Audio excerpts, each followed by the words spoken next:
Sent you an email invite. Click on that one.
Does the ID start with 208?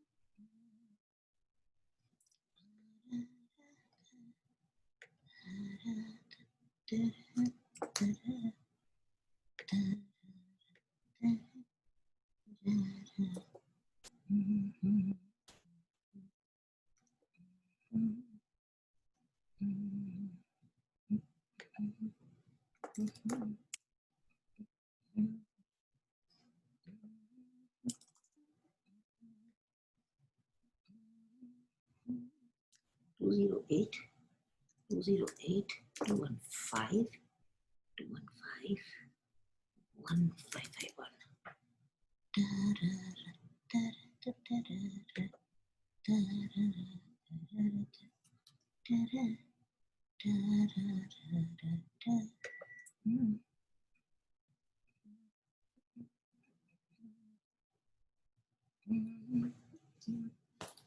Hi, Biru. Hello, Biru Mia. Hi. Can you see me?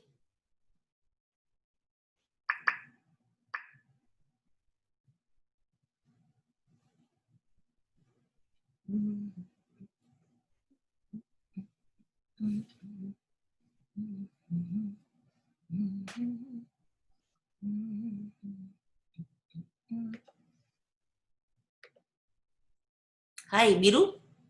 Can you hear me now? Yes, I can. I can hear you. So, Perfect. So Biru Mia, how are you? Look, I'm hale and hearty. This is so nice, yeah. This is so crystal clear. Huh? And I've survived the solstice, eclipse. Okay, pause or stop recording, huh? Hold on. It's recording. I think it is recording right now. Oh, good. You're all good. It's already recording and you're all good to go. Okay. So Biru Mia, I wanted to welcome my friend and colleague, fellow venture capitalist from Lahore and San Francisco, Haider Raza, and my friend also known as Biru.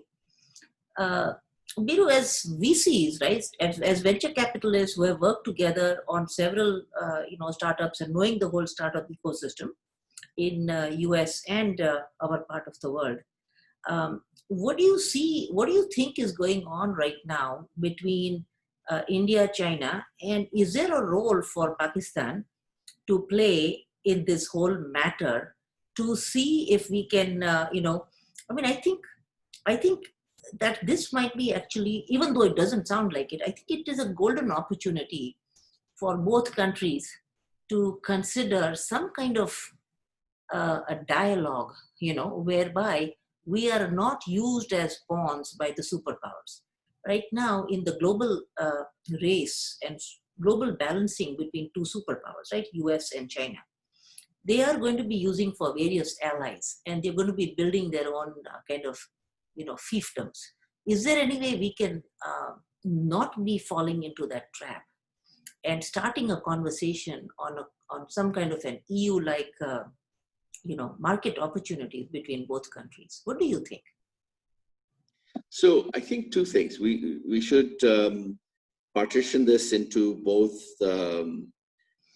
intellectual capital and venture capital, which means essentially, the opportunities that would come from, let's say, the evolving political situation in the ensuing markets, which means that whatever comes out of this particular impasse or conflict, there will be, a silver lining to this dark cloud in terms of peace offerings, market extensions, investment proposals, and various other balancing items. The other thing is that I think we don't choose our intellectual capital collectively between India, Pakistan, and China at all, in the sense that we don't have a forum, we don't have a platform, we really don't have a think tank that allows us to put together the best of our minds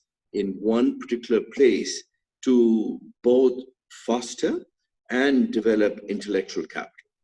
So, And Biru, that is partly because India and Pakistan have been on non-friendly terms for a long time, right? I mean, they don't see each other as potential economic partners or friends because of the long drawn issue that India has with Pakistan, Pakistan has with India, and as a result, I wondered, before we even go to the possibility of collaborations, do you see any possibility, Biru, that there is a stronger balance of power emerging within Pakistan for democratic forces?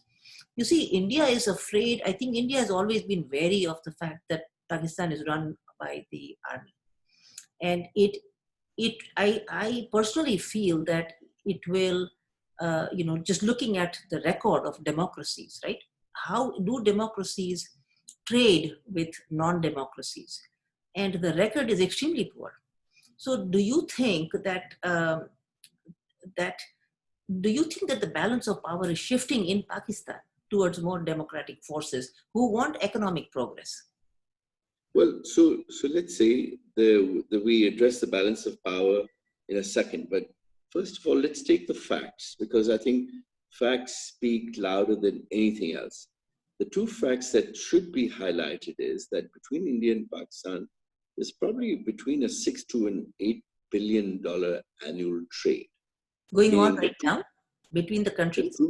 The two countries have a certain economic impact on each other, which is not only transparent, but is solid from year to year. The second thing is that in the India-Pakistan nexus, the Afghan transit trade, in which Pakistan allows or helps India trade with Afghanistan, has a certain number. I don't know if it is $10 billion or whatever it is, but there is a certain substantial number that says that India and Pakistan do also cooperate and collaborate. They don't just only compete and confront each other, but they also do have certain positive markers, especially as far as trade is concerned. Mm-hmm. Now, let's come to, you know, the the question at hand as to what is it that we can possibly do. Well, But we have Biru, a one sec, before we go there also, do we actually have existing trade right now between Pakistan and China? Is there any existing, even minuscule trade? कुछ चल रहा है कि नहीं? You between India mentioned and Pakistan, you mentioned India, impact. You mentioned impact, India but and Pakistan, yes, Asha, on a daily basis, there are trucks that are coming in from India into Pakistan, whether it is bringing potatoes or mangoes or various other things like toothpaste and stuff, or for that matter, pan. mm-hmm. You have essentially not a thriving trade, because I think $6-8 billion is really not that huge an amount for countries like this. But listen, it is there. That's the first thing. And it is really essentially a fact that tells you the extent of relationships as far as markets are concerned. Mm-hmm. But and this is openly known, Biru. Do you think that people have data about this kind of a trade relationship? Because my understanding is that there are that our borders are shut, right? So how is trade possible? I mean, to the contrary, the borders are open, and not only that, but there's the Afghan transit trade as well. I The see. The Okay. Afghan transit trade is over and above the Pakistan-India trade, Okay. right? So I think it's really, really important to establish positive aspects of the India-Pakistan dynamic, that it is not all negative. There are certain, positive facts about it, and we must highlight them. So, Birumia, But most people don't know, just like myself, right? Most people in India, and I'm not sure Pakistan, but in India don't know that we have $6 to $8 billion worth of trade happening right now. Isn't that amazing?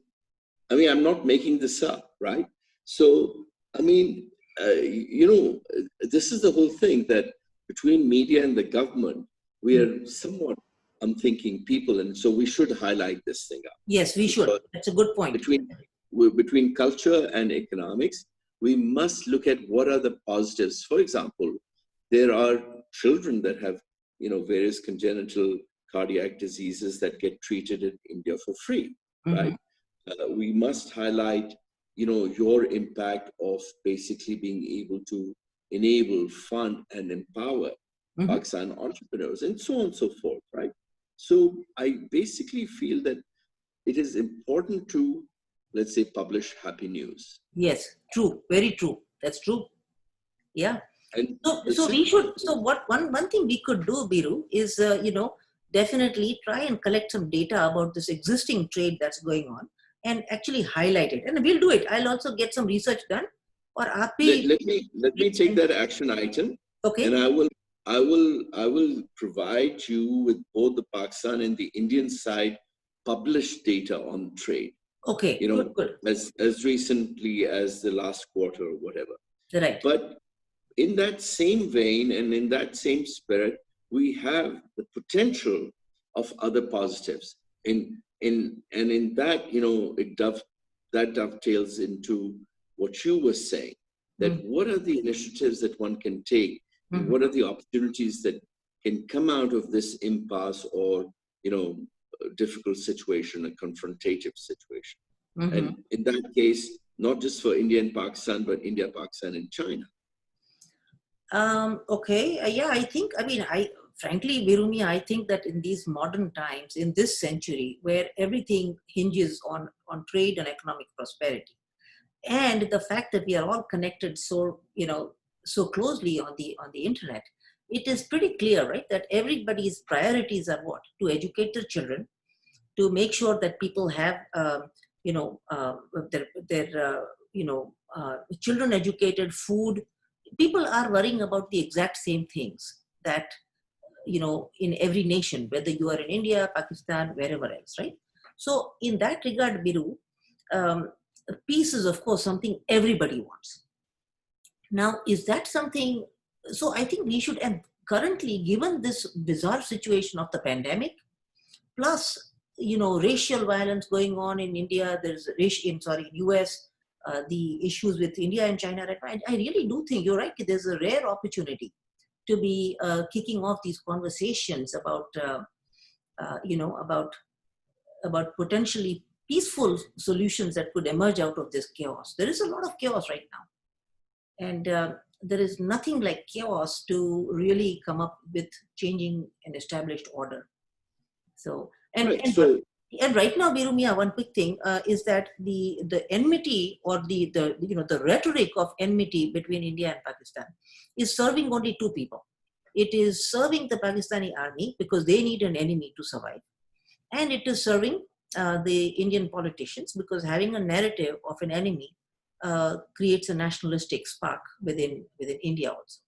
So that is definitely an issue, and I think if people realize this, then it could become a groundswell of social movement. So let's say with all the negativity around this situation, there is some positivity, both in terms of the current and the potentially near future, long-term future, not just exchange of trade, but exchange of ideas and basically knowledge capital that can translate into economic opportunities, investments, new ventures, joint trade, joint collaboration, cultural exchange, etc., etc., etc. So I mean, all I want to do is highlight that there is a positive with the negative. It isn't just all negative. No, it isn't. You're right. And now that you've been spending a little bit of time in Pakistan, Beru, what is yours? Do you have the pulse of the country? Do you feel that within Pakistan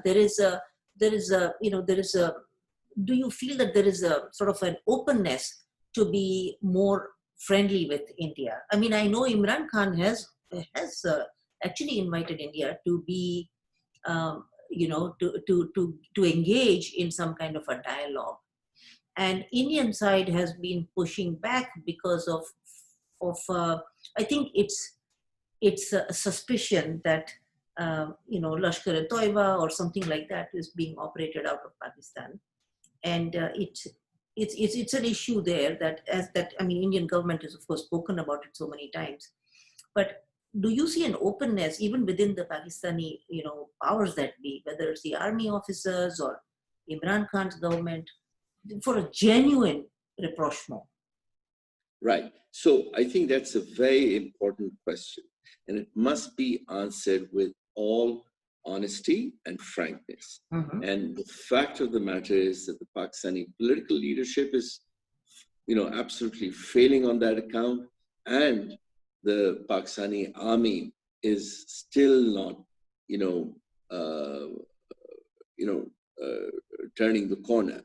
I mean, in simple terms, I think the Pakistan Army's policy of Indian hostility still exists. Mm-hmm. And I think both of them, the lack of political leadership and the failure of the political leadership, as well as the Army's stubbornness to have a hostile Indian policy, Mm-hmm. is really both a deal breaker for 21st century in 2020.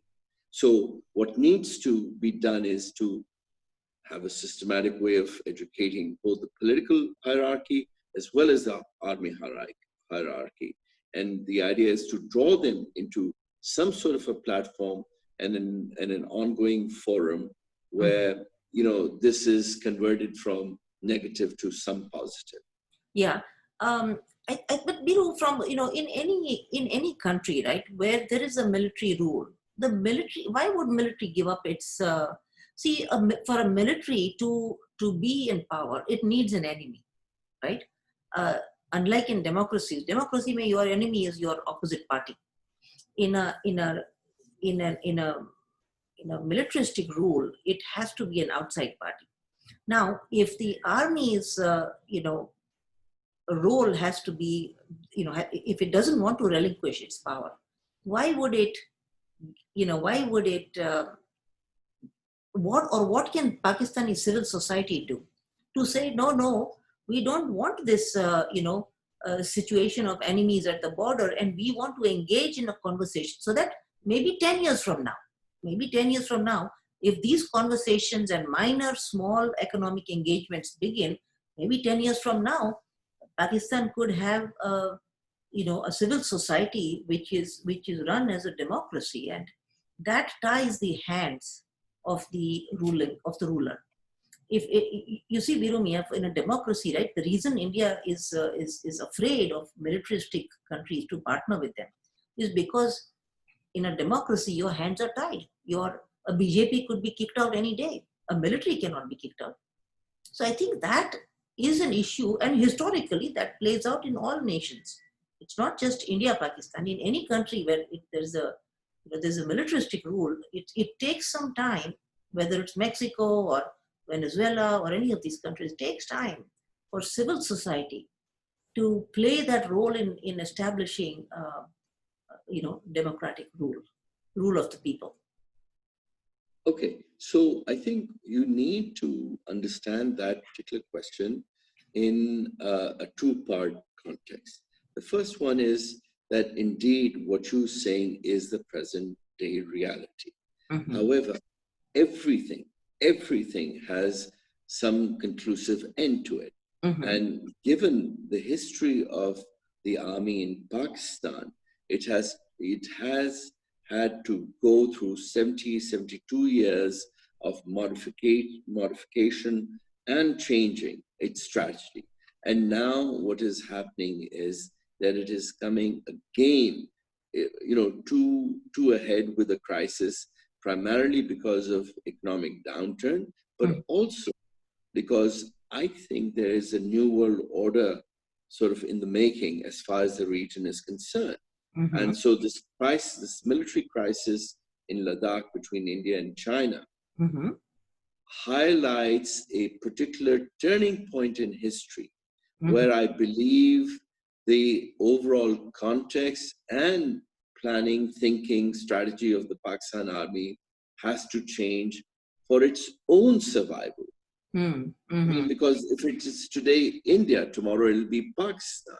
Pakistan doesn't really have a negotiating position with China at all.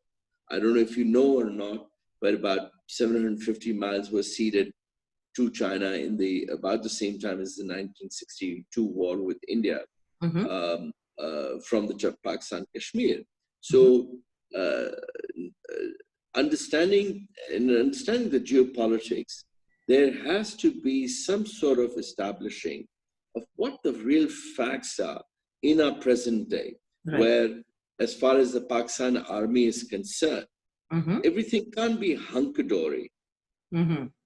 as we're made to believe. There have to be a set of challenges, economic, logistical, diplomatic, geopolitical, that need to be addressed immediately. Now, there's one particular caveat in all this, which is that Pakistan is headed into a major economic crisis. Mm-hmm. I mean, it is already in an economic crisis. Mm-hmm. As far as this year is concerned, it's going to go into, for all practical purposes, a depression, not a recession. Mm-hmm. And so you can print money, but there's going to be cost for that. So I think for all practical purposes, Pakistan army has to be cautioned on the side of wisdom to be able to take this opportunity and essentially have a three-way peace between India, Pakistan, and China. I don't think this is a time for military conflict. This is really a military conflict that is a preamble to peace. No, but right now, Viru, the conflict is between India and China, right? इसमें वैसे तो Pakistan is not. Are you saying that India is not suspicious of Pakistan? I don't know. I mean, I think the Indian policymakers, strategists, army, politicians should have some suspicion as far as Pakistan is concerned. Why should why should it have a suspicion against today the army, the Chinese Communist spokesman said that this should be an opportunity for all parties to sit together on the Indian-held Kashmir. His words were Indian-held Kashmir. What? India held Kashmir. Oh, really? He said that? The Chinese guy said that? I should forward you that particular clip. You But must. today's statement from the Communist Party spokesman is Mm-hmm. that this is for all parties to sit down and discuss Indian-held Kashmir. Acha, I see. But So Birumia, in the rest of the world, the conversation is much more about Pakistan-held Kashmir, Pakistan occupied Kashmir, POK. no. I am not debating that. My point is that the argument isn't around that, but the fact is, if China publicly or from their official spokesman says Indian held Kashmir and for all parties to come and sit together, can That's you probably imagine what they're thinking? No, Birumia, that's probably because of pressure from Pakistan. Look, Pakistan right now, look, I China needs Pakistan badly because of CPEC and other things. It needs access to the absolutely ocean. Now, you're 100% yeah, right. yeah. So in that, look, when India revoked Article 370, right, Birumia, and basically, shut down Kashmir, what happened? Did Chinese authorities condemn any of this? No. Uh, you But know, my point to you is this is their response today. And I think China is basically trying to draw US into all of this to establish with the US as to who is the regional power. Look, Chinese had 4 armed aircraft sorties mhm. into Taiwan this week. This What's previous week. But why Taiwan, Biru? What do you think? What was that? But that's exactly my point to you. That in my analysis, what Mhm. they're doing is they're provoking both India and Taiwan and wherever they can Yeah. to basically flex their muscle. And Yes. that muscle can't be for India or Taiwan, it has to be for the US, right? Yes. So listen. The one thing which is crystal clear right now, as we were discussing earlier, is that in any international arena, Birumia, there is never one superpower. There's always a rising superpower, Agreed. and rising Agreed. superpower is of course China now. The established superpower is US. Rising superpower is China. Now, as Agreed. far as Asia goes, there is no two ways about it. So there's no pretense from the Indian side, and there is no willingness. There is absolutely no interest on the Indian side to be a Agreed. superpower. To be a superpower, I think Indians are in their DNA too peaceful Agreed. to want to be playing that unnecessary Agreed. drama. They want to be playing within their own comfort zone and not be pretending to be a superpower. Now, what happens is that if China wants to flex its muscle and draw in US, that is a Chinese problem. And that's something that India would probably not, diplomatically, I don't think it would engage in that conversation, that whether it is siding with X or Y or Z, it doesn't matter. India is a peaceful nation, Birumia. It's a peaceful democracy that basically wants to stay away from conflict. That's the Indian DNA. Okay, now why Kashmir? Frankly, if Pakistan had not been sending its military, what it calls the military without uniform, into Kashmir, frankly, I think India would have continued thinking of it as a sleepy little state on the outskirts and not bothered. But right now, the threat is real. The threat of Pakistani presence in Kashmir is real, and it is unfortunately it is also drummed up by the media. Now it has become part of the political football. ये भी हो गया है थोड़ा. Opposition party is latching on. So it's an unhealthy mix going on in Kashmir right now, and there is I knowing what's been going, give you, as you know, I've been studying Pakistan carefully right now. I do know that the Pakistani army is probably exercising some amount of pressure on the Chinese side to say कि भाई, bring India to the table. Now why Pakistan wants India to the table is not fully clear. If it was just for economic opportunity and creating a market, Biru, that will be wonderful. But remember, Pakistani army is driven by, most importantly, by the whole Riyasat-e-Medina rhetoric. Okay, which is key. We are going to be branching out into Syria and Kashmir and taking over this part, that part of the world, and it's an Islamic rhetoric that comes from Wahhabism, Birumia, as you know. And I don't know if army is just saying it without, without any serious, sort of belief in it, or is it real? But if it is real, then that's a religion-inspired rhetoric of Riyasat-e Medina. And that's a problem. That's a huge problem.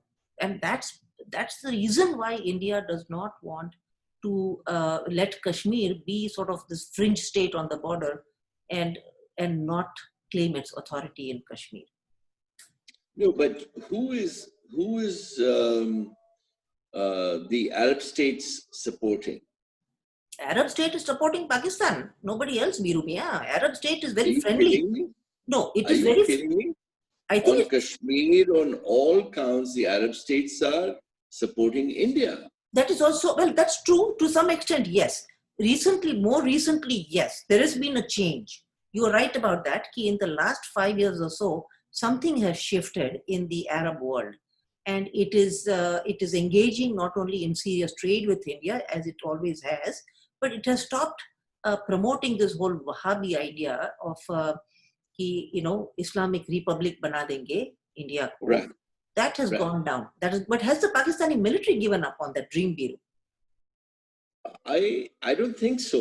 I think they are going to they're going to toot their horn, but I think as far as the Arabs are concerned, they're squarely in support of India rather than Pakistan.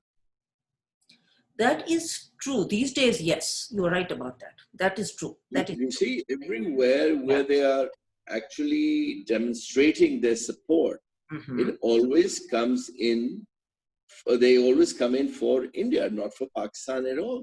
But Birumia, part of the reason for that also is that, look, the Middle East is completely beholden to the US, okay? With a massive US presence right now in the Middle East, in Saudi Arabia and everywhere else right now. What is happening is that as US watches China as a rising superpower, okay, it is establishing its own muscle in surrounding regions. And I think Okay. Middle East is very much a part of that, Birumia. Okay. So I think Really? I think there's also a little bit of arm twisting from the US side to make sure that the that the Middle East doesn't get involved in the India Pakistan situation or anything else. Now, India China issue right now, um, in my book, is not strictly India China problem. I think it is there is some amount of influence of the Pakistani army in some quarters of the Chinese army. Kuch chal raha hai, which we don't know fully yet, but I personally see that influence happening right now, Okay. and I think that's uh, there the motives have to be made clear. And Pakistan has wanted India on the table in dialogue for a long time. Indians are simply not able to figure out, Birumia, ki kyun. If it was for a solid, robust economic partnership, I think India would jump at it. But India, like myself, is fearful of the Pakistani army's own delusions, Right. No, I understand your concern, and I think we all we all struggle with this as far as our internal stuff is concerned, because it's just a guessing game. It's a very frustrating guessing game. Now, as Pakistan goes into, let's say, economic recession or depression, are there economic forces within Pakistan that might counterbalance the influence of the army? Doubt it. नहीं, कोई नहीं है बीरू मियां? Very weak business community. Very, very weak business community. So army is still strongly in place, is it, in Pakistan? It's in the driver's seat? I think so. What do you think of Imran government? Not a good one. It's terrible. It doesn't have a mind of its own, Biru? It's failing on all sides, economically, politically, leadership-wise, policy-wise. Every which way they are failing. In my opinion, in my opinion. but they're really very, very disappointing. Very disappointing. Mm. But that's our reality. Mm. Well, you are back in Pakistan. You have to be putting on your venture capital hat, Biru, and making sure that the entrepreneurs there are staying really hopeful and positive about the future, because you and I both know them, and I think some of the young entrepreneurs there are so promising. They definitely are hope for the future. Yes, they are. So, Biru, what I'm going to do is I'm going to end this conversation so it doesn't become a long recording. And, Excellent. Excellent. And you should be the super, Maha entrepreneur. Let's hope so. Try karte. Abhi to right now I'm trying to, slow down and hunker down during the pandemic. Excellent. Good, Biru. So wish you good health and talk to you soon. Yes, and happy Father's Day again. Take care. Okay. Okay, Biru. Bye. Thank you so much. Bye-bye.